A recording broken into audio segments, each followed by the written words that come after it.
Hola, mi nombre es Lisandro Contreras y hoy les venimos a hablar sobre las técnicas de evaluación de la psicología comunitaria. En mi caso vengo a poner dos puntos. Punto número uno, áreas de evaluación en la psicología comunitaria. Antes de poder hacerlo, lo que se necesita hacer es una investigación y evaluación operativa. Este paso es esencial para comprender las dinámicas comunitarias y utilizar métodos prácticos para resolver problemas específicos y optimizar los recursos. A su vez, se le da importancia a la validez y confiabilidad de los datos recogidos. Ahora pasamos a las mediciones de las necesidades psicosociales. ¿Por qué mediciones? Porque un psicólogo es científico y eh, las mediciones son necesarias para validar nuestras argumentaciones. Y el objetivo de estas mediciones es identificar necesidades emocionales, sociales y de salud mental de la comunidad, con métodos como cuestionario, entrevistas semi estructuradas y observación objetiva. Después pasamos a la evaluación de fortalezas y recursos, que esto no es más que identificar redes de apoyo, líderes y eh, infraestructuras comunitarias y hacer uso de métodos cualitativos y cuantitativos. Por último, lo que se hace es uso de una técnica de análisis llamada FODA, que no es más que análisis de fortalezas, oportunidades, debilidades y amenazas. Ahora pasamos al punto número 2, que sería escala de actitudes como técnica de recolección de datos. En el primero tenemos escalas sumativas o escala de Likert, que no son más que una serie de afirmaciones puestas como opciones, que van desde estoy en totalmente desacuerdo a estoy totalmente en acuerdo. Esto se utiliza para medir las opiniones y actitudes generales. Después pasamos a lo que es las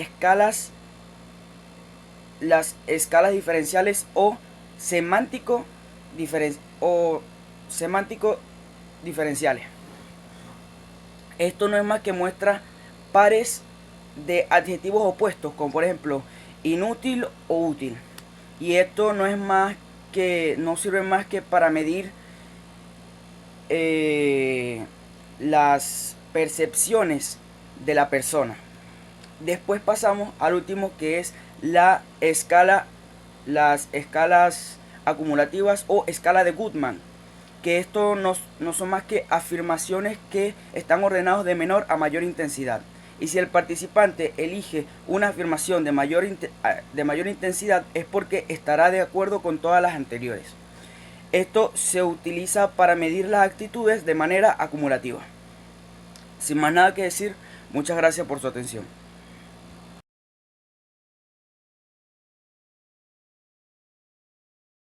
Hola, mi nombre es Gustavo Salas y voy a tocar el tema de los principales instrumentos de recopilación de información. Vamos a empezar hablando un poco sobre el reporte y la toma de notas. El reporte y la toma de notas es una herramienta de mucho valor en la psicología comunitaria, puesto que permite hacer un registro de los sucesos que puedan ocurrir de manera espontánea en el lugar de los hechos. Este le da una flexibilidad y permite tener patrones de relación entre las personas que se ven implicadas y el contexto dado. La estructura es sencilla, se compone de una sección donde está la fecha y la hora del suceso, las personas que se ven implicadas, y se puede tener información adicional como los roles, el nombre y cuáles son su relación con el contexto dado, mejor todavía. Seguido una sección donde se plantea cuál es la observación o el suceso en sí mismo y cuál es la reacción o emociones que sienten las personas que se ven implicadas en este contexto. Por último, tenemos una parte de conclusiones iniciales que van a permitir comparar y analizar cuáles son los datos de los sentidos en el momento de los hechos. Entre las recomendaciones que se puede hacer para el reporte y la toma de notas es hacerlo justamente en el momento que se produce el suceso y tratar de mantener un orden y estructura entre todos los reportes y notas para que se pueda hacer una comparación y un análisis post eventos.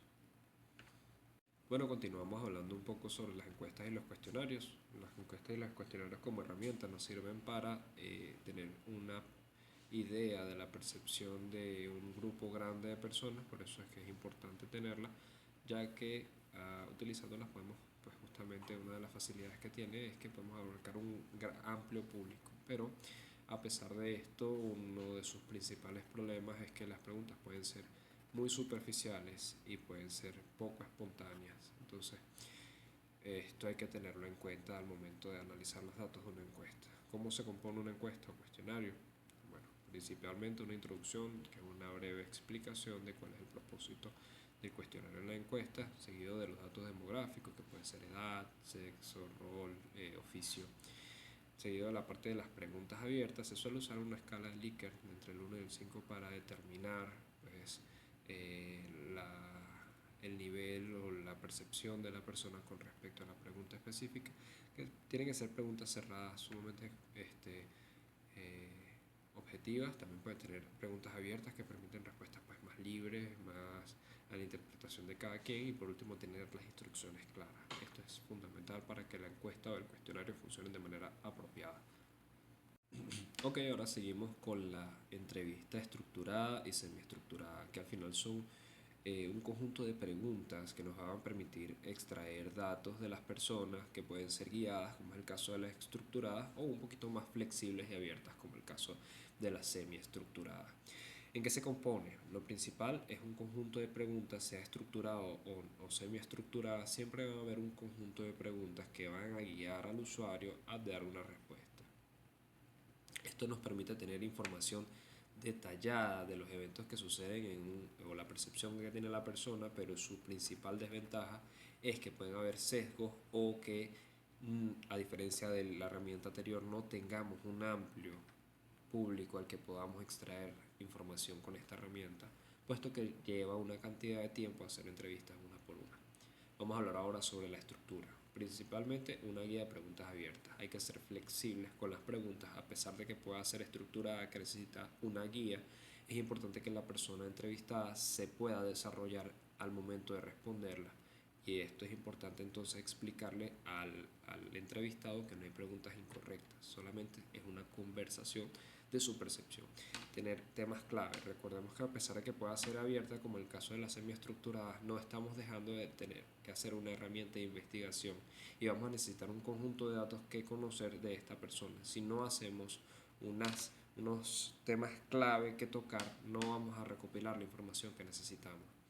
Y por último, las notas en vivo. Siempre que se pueda, con consentimiento de la persona, sea grabado por vía de voz o por vía de video, tener un registro de la entrevista siempre es importante.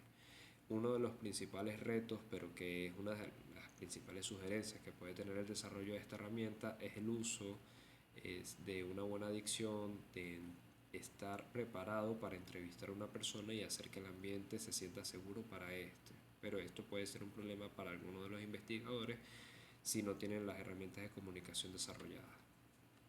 Ahora seguimos con la técnica de observación objetiva. La técnica de observación objetiva como herramienta no deja de ser, pues como su título dice, una observación sistemática de un evento o de un comportamiento en un ambiente determinado, que nos permite, cuál es su principal propiedad, que nos permite analizar un ambiente en su entorno natural sin intervención.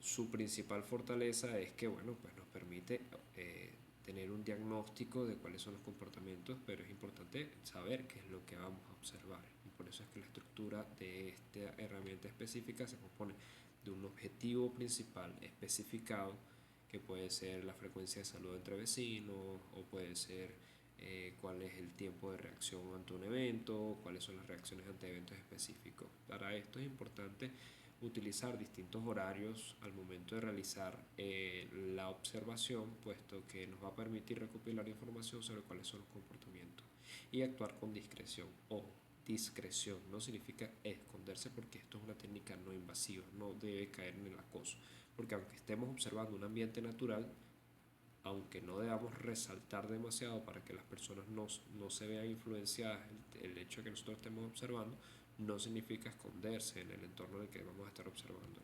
Pues todas estas herramientas deben hacerse con consentimiento de las personas. Por último tenemos detalles del entorno. Es importante agregar siempre los detalles del entorno y un registro de las conductas especificadas tras tomar observación, tomar una toma de acciones que al final caemos un poco en la mezcla de herramientas, tomamos nota de los eventos sucedidos y con esto podemos tener un registro de lo ocurrido. Ahora vamos con la última herramienta que tocaremos en estos temas de recopilación de datos, de recopilación de información. Y es que son los recursos anecdóticos de duración y frecuencia. ¿Qué es esto? Al final es una toma de los principios del punto anterior de observación objetiva, pero a lo largo del tiempo para recopilar datos de frecuencia de toma de acciones, de eventos específicos, de reacciones, de emociones que puedan tener el objeto de recopilación de datos. ¿Cuál es el principal problema que tiene esta herramienta? Que requiere mucho tiempo y dedicación para poder observar estos acontecimientos, pero la ventaja que nos da es información precisa y detallada sobre estos sucesos, su frecuencia y sus usos. Para estructurar esta herramienta, la estructura de esta herramienta para poder llevarla a cabo se compone de varias partes, por eso es que es tan compleja. El primero es la identificación del comportamiento. Tenemos que saber específicamente cuál es el comportamiento que vamos a observar a lo largo del tiempo. Esto lo que hace que sea cada vez que se usa esta herramienta sea muy específico, ¿ok? Entonces por eso es que es tan complicada de usar. La duración de la observación, cuánto tiempo a lo largo se va a observar la actividad. Mientras más largo, mayores datos vamos a tener sobre el evento específico. Seguimos la frecuencia del evento, cada cuánto sucede, la duración de cada uno de estos acontecimientos o cada uno de estas emociones o comportamientos, y por último las observaciones adicionales. Al igual que en la mayoría de las herramientas de observación y de toma, siempre se usa la primera herramienta que tocamos en esta exposición, que es la toma de notas. Siempre se deben registrar pues las anotaciones de lo que estamos haciendo. Es importante estar atentos, requiere tiempo para poder tomar la frecuencia de todos estos acontecimientos, pero es una de las herramientas más específicas para registrar eventualidades o emociones. Gracias. Hola, buenas tardes, ¿qué tal? Mi nombre es Daniela y les voy a hablar sobre las técnicas de observación objetiva. Las técnicas de observación objetiva son un método estructurado que permite a los psicólogos y a los investigadores estudiar el comportamiento de forma sistemática sin involucrarse directamente ni influir en lo que esté sucediendo. Podemos conseguir 5 tipos. El primero sería la observación directa. En esta técnica, el observador se encuentra físicamente presente dentro del lugar donde ocurre el fenómeno de interés, pero trata de ser lo menos intrusivo posible para no influir en el comportamiento de los participantes. Luego tenemos la observación sistemática. Aquí el investigador define con precisión las conductas o eventos que se van a observar antes de iniciar la recolección de datos. Se utiliza un sistema de categorías o una lista de chequeos para registrar con exactitud cada ocurrencia de los comportamientos predefinidos. Luego tenemos la observación estructurada. En la observación estructurada, los investigadores manipulan ciertos aspectos del entorno para desencadenar o resaltar los comportamientos de interés. Esta técnica es bastante útil cuando el comportamiento que se quiere estudiar ocurre con poca frecuencia o es difícil de observar en situaciones naturales. Luego tenemos la observación con registro de eventos. Esta técnica se centra principalmente en contar la frecuencia de eventos o comportamientos específicos en un periodo de tiempo determinado. Y por último lugar tenemos la observación por registro de intervalos. En este tipo de observación, el tiempo se divide en intervalos cortos, por ejemplo de 10 segundos, y el observador registra si el comportamiento de interés ocurre o no dentro de cada intervalo. Esto permite obtener una idea de la duración y frecuencia de los comportamientos a lo largo del tiempo. Bueno, ahora les voy a hablar sobre el registro anecdótico de duración y frecuencia. Esta es una técnica de observación utilizada para documentar comportamientos específicos en términos de cuánto duran y con qué frecuencia ocurren. Este tipo se centra en anotar eventos significativos o relevantes relacionados con comportamientos que se están estudiando. Podemos encontrar el registro de duración y el registro de frecuencia. Referente al registro de duración, este enfoque mide cuánto tiempo dura un comportamiento específico desde que comienza hasta que termina. Es útil para poder analizar conductas que pueden ser prolongadas o variables en su duración. como por ejemplo el tiempo que un niño pasa concentrado en una tarea o el periodo que una persona permanece en una actividad particular. La duración se suele medir en segundos o minutos, lo cual permite un análisis detallado del tiempo que se invierte en ciertas conductas. Luego, referente al registro de frecuencia, aquí el observador cuenta cuántas veces ocurre un comportamiento en un periodo de tiempo determinado. Este es útil para conductas repetitivas o de corta duración, como por ejemplo interrupciones en una conversación o manifestaciones de ansiedad en una situación social. La frecuencia nos da una idea de la intensidad o recurrencia de un comportamiento, facilitando así el análisis de patrones conductuales. Ambos tipos de registros son esenciales en la psicología y también en la psicología comunitaria, especialmente en el estudio del desarrollo infantil, el análisis de trastornos o de comportamientos o la evaluación de intervenciones, ya que permite observar y cuantificar el impacto de comportamientos en el tiempo o en la intensidad con la que se presentan. Mi nombre es Yelan Hamza y estaré hablando sobre las técnicas de evaluación comunitaria. La evaluación comunitaria es un proceso que consiste en adquirir, analizar y dar informes sobre las necesidades, fortalezas y recursos de una comunidad. La matriz FODA.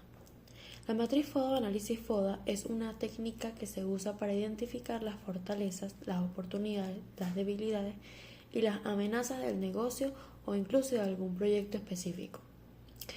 El análisis FODA es una herramienta simple y a la vez potente que te va a ayudar a identificar las oportunidades competitivas de mejora y te permite trabajar para mejorar el negocio y el equipo mientras te mantienes a la cabeza de las técnicas del mercado. La fortaleza de FODA o DAFO hacen referencia a las iniciativas internas que funcionan bien. Las debilidades de FODA se refieren a las iniciativas internas que no funcionan como es debido. La identificación de las debilidades internas ofrece un punto de partida desde el cual mejora los proyectos. Las oportunidades son el resultado de las fortalezas y las debilidades, junto con cualquier iniciativa externa que te colocará en una posición competitiva más sólida. Podría ser cualquier cosa, debilidades que quisieras mejorar o áreas que no se hubieran identificado en las primeras dos etapas del análisis. Y las amenazas se refieren a las áreas que tienen el potencial de causar problemas. Difieren de las debilidades en que las amenazas son externas y por lo general están fuera de nuestro control. Árbol de problemas.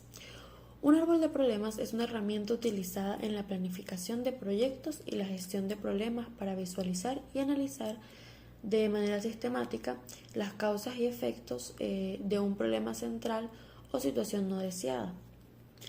Y esta consiste en una representación gráfica que muestra la relación entre el problema central, sus causas, raíces y los efectos o consecuencias que genera. El árbol de problemas se construye de manera jerárquica, con el problema central en la parte superior, las causas raíces como ramas principales que se ramifican desde el problema central y los efectos como ramas secundarias que se extienden desde las causas. El propósito del árbol de problemas es ayudar a comprender la complejidad del problema, identificando sus componentes clave y las relaciones entre ellas. Esto facilita la identificación de áreas de intervención prioritarias y también el desarrollo de estrategias efectivas para abordar el problema de manera integral. El problema principal actúa como el tronco de un árbol, siendo el epicentro del análisis.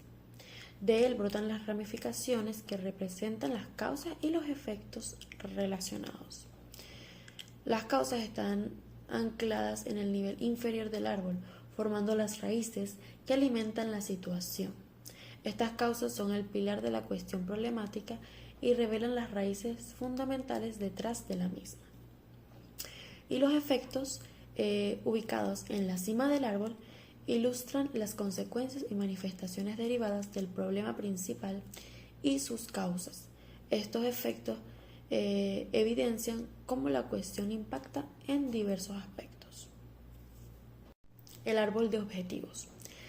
El árbol de objetivos, también llamado árbol de medios y fines o árbol de soluciones, esta herramienta nos permite transformar del árbol de problemas las causas en medios y los efectos en fines, además de guiarnos hacia el análisis de alternativas llevando los medios a estrategias. Conversión de problemas a objetivos. Cada problema identificado en el árbol de problemas se convierte en un objetivo positivo. La estructura jerárquica, que es el árbol de objetivos, se organiza de manera jerárquica, similar al árbol de problemas, con el objetivo principal en la parte superior y los objetivos intermedios en el medio y los objetivos específicos en la parte inferior. La clasificación de relaciones, al igual que el árbol de problemas muestra la relación causa-efecto entre los problemas, el árbol de objetivos muestra la relación entre medios y fines entre los objetivos. Es decir, que nos muestra cómo los objetivos específicos y los objetivos intermedios contribuyen al logro del objetivo principal. Y el desarrollo de estrategias. El árbol de objetivos ayuda a identificar las estrategias necesarias para alcanzar los objetivos. Esto implica definir las actividades específicas que deben llevarse a cabo para lograr cada objetivo.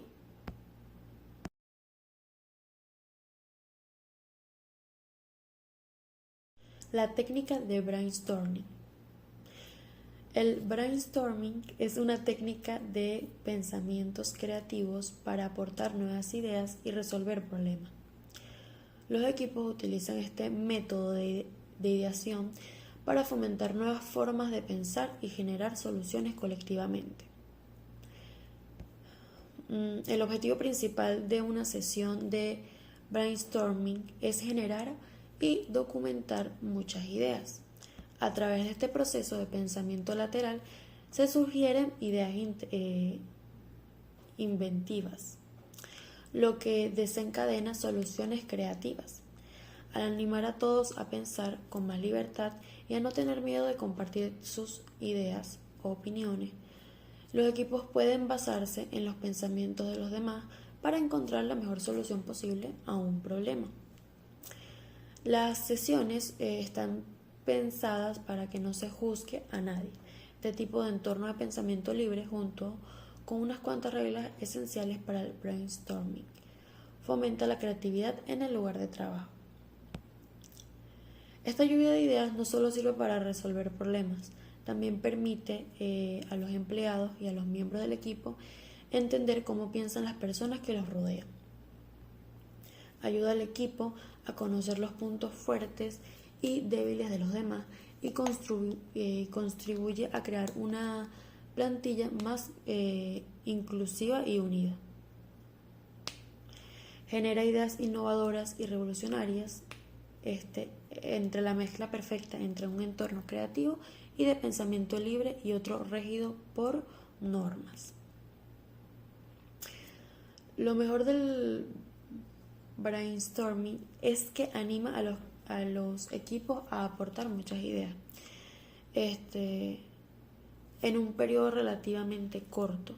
Se lanzan unas ideas, se documenta cada una de ellas y diferentes perspectivas dan respuestas diferentes. Y el examen de algunas buenas respuestas es rápida y esta asociación puede llevar a la solución perfecta en muy poco tiempo.